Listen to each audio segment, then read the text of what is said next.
incredibly historic occasion. I'm Brian Jean, the Minister of Energy and Minerals and proud MLA of Fort McMurray-Lac La Biche. And today I'm joined, as you can see, by the Premier of the great province of Alberta, Daniel Smith, Rajan Sawhney, Minister of Indigenous Relations, and Alex Pourbaix, co-chair of the Technical Advisory Group. My friends, I am very excited because today we have some of the top men and women in the room today that built this province through oil and gas. And as you know, oil and gas built much of this province and much of Western Canada. We are in Alberta very excited about what we're going to do. And while we continue to diversify our products, our resources, and our markets, oil and gas, remain our future for the next generation at the very least. Our government, and I think most Albertans, understand that reality. It's not news. The challenge has always been about getting our message heard in Ottawa and some of the other provinces, and making sure they understand just how vital oil is to our and Canadian prosperity. I'd like to turn the podium over to our Premier, who will tell us just how we're preparing to show Canadians from coast to coast our commitment to turning this great country into an energy superpower and helping generations of Canadians have a better quality of life. Thank you.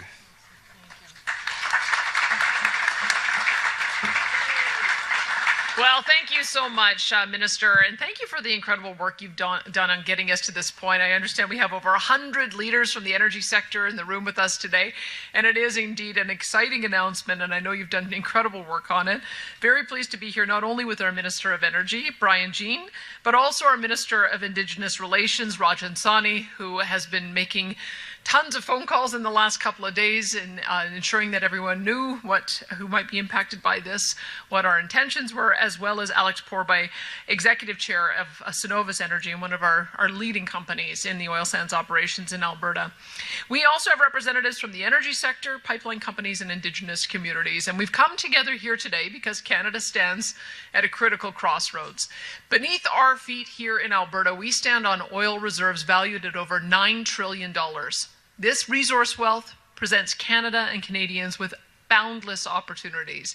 This wealth would equate to hundreds of billions of dollars in government revenue that could be used to support core social programs like healthcare and education, bolster Canada's national security commitments under NATO, and unlock economic prosperity for Indigenous peoples. Not only would it allow for governments at all levels across the country to fund social programs, it would generate job creation and wealth for Canadians and Albertans on a scale rarely seen in recent decades. This type of transformational wealth cannot be kept in the ground, and Canadians agree. Over the past 6 months, it has become clear that Canadians nationwide see the tremendous opportunity that we have to unleash the economic potential of our energy sector.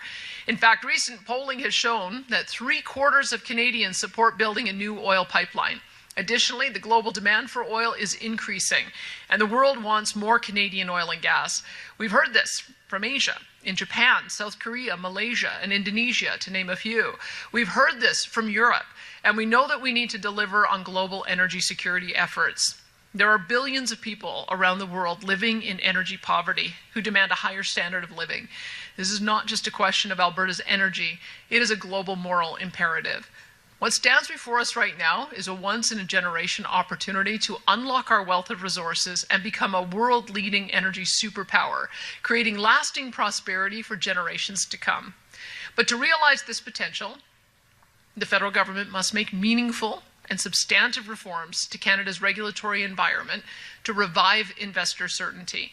The simple fact is that you will not see companies sink billions of dollars into new major projects unless the federal government overturns or overhauls its Trudeau-era anti-resource development policies. And that includes the oil and gas emissions cap, which we know is a production cap, Bill C-69, the No More Pipelines law, and the tanker ban, which have made investment in new oil and gas projects extremely difficult. And this is what we've heard from industry and potential investors. They will not invest in a new pipeline with these bad laws and regulations in place. You can't build a pipeline to the Northwest Coast and still have a tanker ban. You cannot have an emissions cap that is so aggressive that companies would have to shut in operations in order to achieve it. And you can't have enthusiasm to export natural gas and win the AI data war and then have punitive policies against using natural gas on Alberta's electricity grid. Now, I've made this case abundantly clear to the Prime Minister, and what I can tell you is this, that I am more optimistic now than I have ever been over that the concerns of Albertans are finally being heard. While we still have details to work out, I do look forward to reaching an agreement that will profoundly benefit Alberta and Canada's economies. Major investment is what grows our economy, creates jobs, prosperity, and enhances our standard of living. And without question, a new oil pipeline to the Northwest BC coast would have the greatest economic benefit of any new nation-building project. For example, had we completed the Northern Gateway project, the Energy East project, and the Keystone XL pipeline project, Canada's GDP today would be $55 billion stronger each and every year. We cannot let another opportunity of this economic magnitude pass us by again. And that's why we are announcing that the Government of Alberta will be the proponent of an oil pipeline to the Northwest BC coast, with the support and technical advice of 3 major pipeline companies, including Southbow, Enbridge, and Trans Mountain. Our government will make a formal application to the Federal Project Office under the Building Canada Act. Today, we are beginning the engagement process with Indigenous groups across Alberta and British Columbia to ensure that they can be part of this nation-building effort. That conversation must begin with Indigenous engagement, not as a checkbox, but as a foundation for relationship building, trust, and shared leadership. This will lay the groundwork for full and thorough consultation as this project meets regulatory milestones. To be clear, though, this is about more than just fulfilling a legal duty to consult. It's about working together from the beginning to ensure that we get it right this time, informed by Indigenous perspectives and experiences. We also want to have Indigenous partners at the table as owners to participate not only as holders of territory, but as co-owners of a project and an asset that will provide wealth for First Nations for generations. Our Indigenous Relations team, led by Minister Rajan Sawhney, will develop and lead an engagement plan in collaboration with First Nations across both provinces. You'll hear more details about this from the Minister shortly. And to get this nation-building pipeline project underway, Alberta's government is committing $14 million to the technical design and detailed application design. To be clear, Alberta taxpayers will not be on the hook to build this pipeline. But this initial investment is crucial to get this important work underway, and we cannot let billions in investment and future revenues continue to flee our nation. We have worked closely with our pipeline companies to chart a path forward so that we can provide a detailed plan to be approved by the federal government. This work will be guided by an expert advisory committee with a dedicated full-time project management team that includes the top pipeline experts in North America. And it is my hope, with Alberta as the proponent, that we will see this pipeline project on the next list of nation-building projects announced by the federal government come Grey Cup in November. With today's announcement, Alberta is prepared to answer the call to support global energy security efforts while creating lasting prosperity for Albertans and Canadians for generations to come. Thank you, and I'll turn it over to the Minister.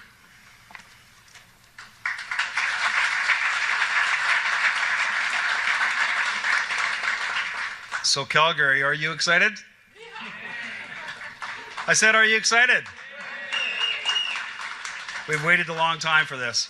I'd like to turn it over to Minister Sawhney now for a few words. Thank you. Thank you very much, Minister Jean, and thank you, Premier Smith, and thank you to all of you for being here today. It means a lot to us. Today's announcement is about more than a planning initiative. It's a chance to reimagine how we build partnerships, not just pipelines. We know that prosperity depends on partnership, and partnerships begin with trust. Alberta's government is committed to a principled approach to Indigenous engagement, one that starts early, listens deeply, and puts communities at the center of decision-making. Indigenous communities are not just partners, they're rights holders, leaders, and knowledge keepers. Their voices must shape the path forward. Projects like the Cedar LNG and Sully Sims LNG show us what's possible when Indigenous communities lead. It's not just about inclusion, it's also about ownership. That's why we're engaging Indigenous communities in Alberta and BC from day one, starting at the very beginning of project design. We've learned from past mistakes, and we want BC First Nations to know that we've heard you loud and clear. We're committed to getting this right. Over the past few days, Minister Jean and I have spoken directly with leaders from nations in both provinces. And over the coming weeks and months, our ministries and the project advisory team will be reaching out to all nations along the potential routes. That includes engaging communities upstream, midstream, and downstream from any potential site or route.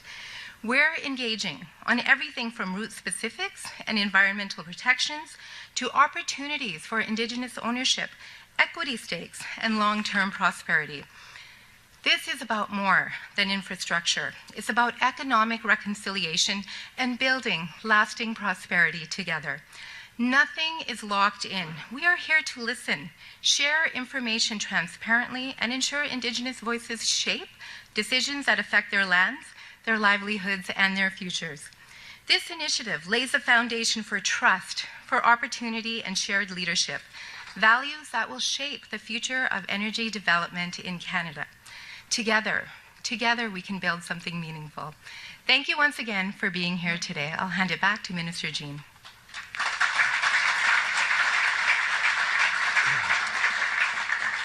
Thank you, Minister Sawhney, and thank you especially for your leadership, Premier. She's just an amazing Premier, and I have to say it. Next, I'd like to introduce and call on the co-chair of the advisory groups, Alex Pourbaix. Alex, please come on up.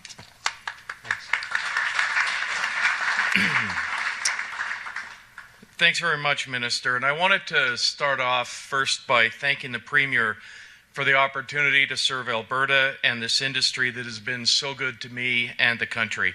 I also want to thank the Premier for the courage to step up and try to break the logjam that has stood in the way of pipelines and greater industry development in general. As a representative of the energy industry, I can tell you that the industry believes that under the right conditions, Canada really can become an energy superpower, something that will benefit Canada and all Canadians. Recently, over 90 energy executives joined in signing a letter to the Prime Minister asking him to move faster in making the regulatory and policy changes that can make Canada a country where big projects can once again be built, and a country that can attract the global capital to build projects of national significance. In the last few decades, pipelines have lost billions of dollars in investment in pipelines that could not get the regulatory or political gatekeepers to reach final investment decisions. When people started talking this year about how a pipeline to the West Coast could be a project that should be in Canada's national interest, I immediately saw the challenge. After the experience of the past decades of years of wasted effort and billions of dollars in wasted development costs, no pipeline executives would go to his or her board of directors and ask for development money to build a pipeline in Canada. Industry told the Prime Minister and the federal government exactly that. The response from the federal government has been clear. They would only consider changes when asked by a proponent. No one from industry would be a proponent without the changes first. The Premier has called this a chicken and egg problem, and it is a problem she has decided to take on. Alberta will be the proponent to get this project designated and to get important regulatory changes made. Alberta will step up with a small early investment to break the logjam. The federal government will then have to deliver it will have to deliver. In the right regulatory environment, this project experience in all aspects of pipeline projects, from Indigenous outreach and partnering experience to environmental expertise and science and engineering of major pipeline projects. Our role will be to help advise the government on how to develop the safest pipeline ever built with the maximum levels of support from Canadians and local communities. I'm very happy to join the Premier and the technical advisory team to get these changes and to get this project through. Thanks very much.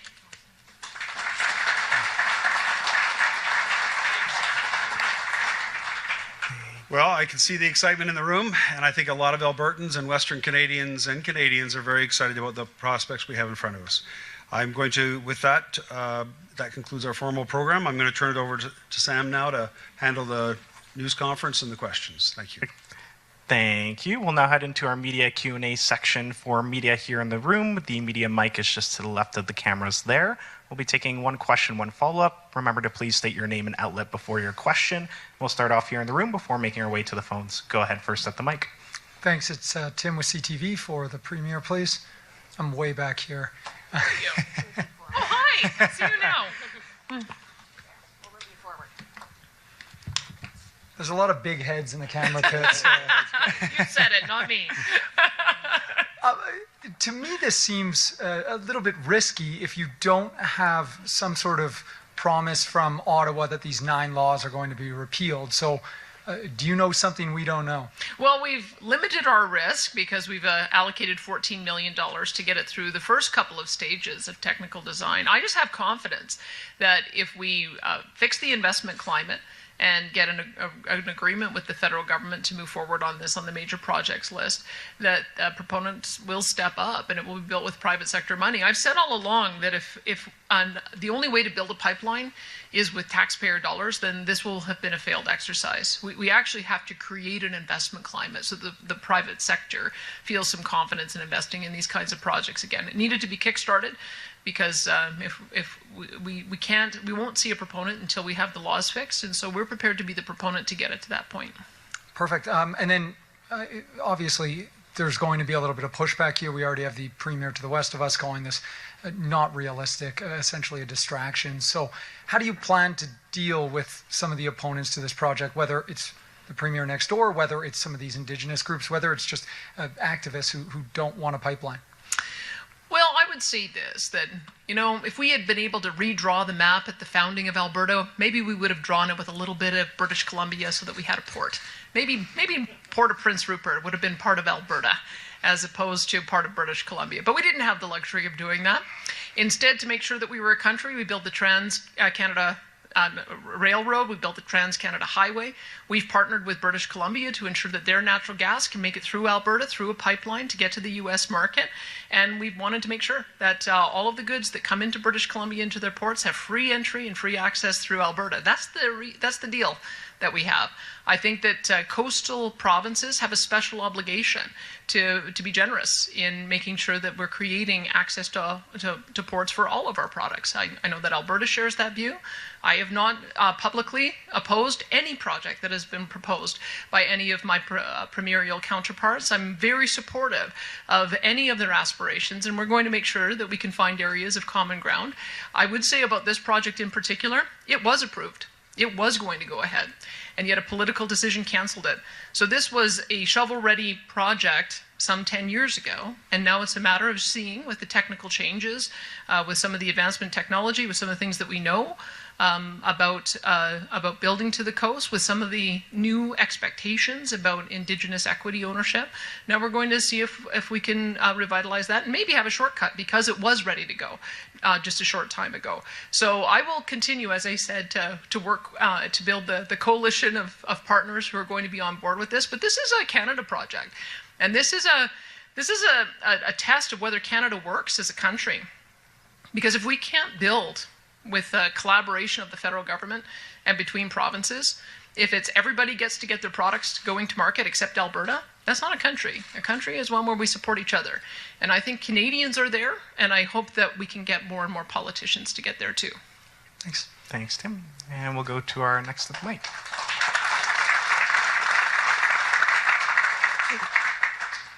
Hi, Lauren Krugel, Canadian Press. Following up on that, could you talk a little bit about what kind of conversations, if any, you've had with Premier Eby recently leading up to this? Has he been given the heads up that this was coming? And how confident are you that, it's possible to persuade him that this is in Canada's interest? I did give him a courtesy call on Monday to let him know that this was coming.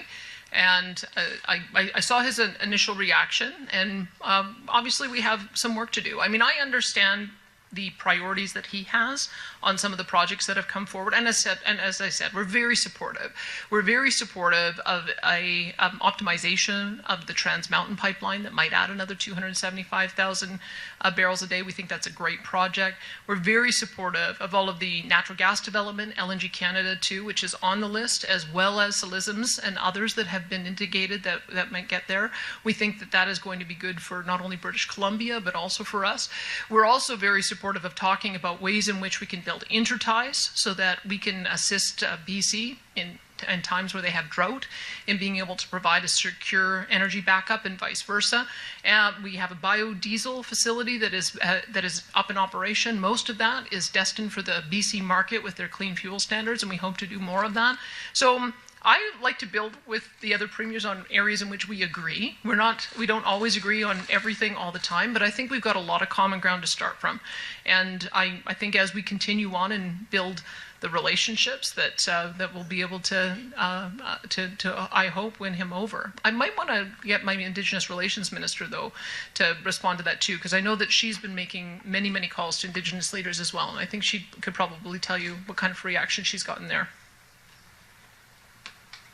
Yes, thank you, Premier. So like the Premier, I was on the phone on Monday calling many Indigenous leaders, both in BC and Alberta, and the responses were different from what you may have expected about 10 years ago, 8 years ago. There was more support than I had anticipated, and of course there are concerns about environmental protections. But the fact that we're engaging early and we're being transparent and having very respectful conversations certainly helps.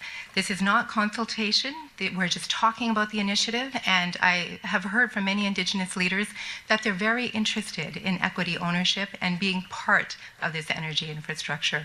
So we're pleased with what we've heard. We know that there's a lot of work to do, and engagement has to be frequent, and it has to be, as I said before, transparent and very respectful. Thank you. And I had a follow-up actually for you, Minister Sawhney. I'm fortunate that you're up here. In your opening remarks, you alluded to, learning from past mistakes. So I'm wondering if you could elaborate on what was done, say, in the Northern Gateway era that you're hoping to do differently this time. So what we've heard, both from industry and Indigenous leaders, is that Indigenous voices were not central to the process as Northern Gateway was being discussed. So we've learned from that. We've spoken to Indigenous leaders and again in industry as well, and they've provided some additional feedback and advice. And the key piece of advice was to pick up the phone, go to the community, meet people where they're at, and tell them what it is that you hope to do, and really listen to their concerns and do whatever you can to alleviate or mitigate. So those are some of the learnings that we're taking with us, and we're certainly going to spend a lot more time in the engagement process. Thank you. We're going to take 2 more questions from the floor here and then go to the phones. I would also like to address anchors. Some of the strictest laws, navigation and marine laws in the world come from Canada. So we have an abundance of change on the West Coast that wasn't there at the original time as well, and we've seen the significant change that's made. Go ahead. Hi, Premier. Megan Podkins, Financial Post. Mr. Porbet spoke a little bit to this, but can you address this aspect of this enterprise, which is why does the Alberta government need to be involved at all?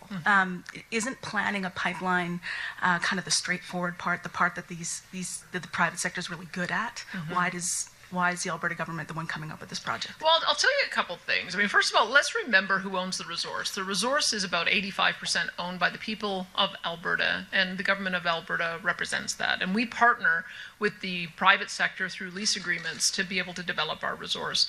And so what we hear from our partners is that they're not prepared to expand production if they can't get rid of these 9 bad laws, especially the emissions cap, which is really a production cap, and nor can they pledge barrels to a pipeline if the tanker ban is still in effect. So this is the problem that we find ourselves in, is that we as the owner, to try to steward this resource on behalf of our people, have a partner that's not willing to expand because of bad federal laws. So that's one reason.